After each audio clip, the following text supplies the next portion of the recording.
बिस्मिल्लाहिर्रहमानिर्रहीम। ओके जी, last video में हमने डिस्कस किया था cin.get फंक्शन के बारे में। इस फंक्शन में हम स्ट्रिंग लेंथ फंक्शन के बारे में डिस्कस करेंगे इस ट्यूटोरियल में हम। स्ट्रिंग लेंथ फंक्शन, हमें पहले तो इसको अंडरस्टैंड करना है कि स्ट्रिंग लेंथ फंक्शन उस एक स्ट्रिंग में जितने भी कैरेक्टर्स होते हैं उनको काउंट करता है, इंक्लूडिंग स्पेसेस, अगर हमने cin.get को यूज़ किया है, और हमें डिस्प्ले कर सकता है अगर हम उसको डिस्प्ले करवाना चाहें कि उसमें कितने कैरेक्टर्स मौजूद हैं।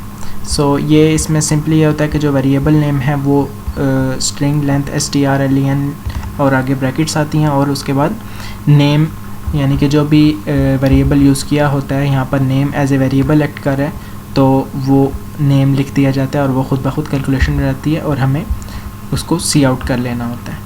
इसको चाहें तो हम एक और वेरिएबल में भी सेव कर सकते हैं, उसका मैं आपको मेथड बताता हूँ।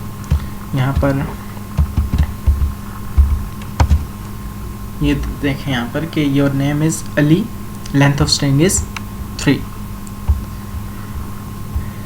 अब जो मैं आपको दूसरा मेथड बता रहा था वो ये है कि अगर मैं यहाँ पर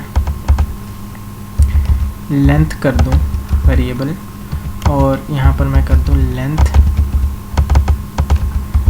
is equal to strlen name. अब लेंथ वेरिएबल में सेव हो जाएगा और यहाँ पर मुझे लेंथ वेरिएबल को डिक्लेयर करना पड़ेगा। ये सेम परफॉर्म करेंगे दोनों मेथड्स से। हम अगर इसको करें तो सेम रिजल्ट्स आएंगे।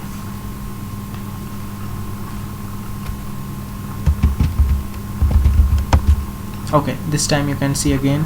Now your name is Ahmed, length of string is 5. Okay, still if you have any confusion you can leave a comment. Thank you.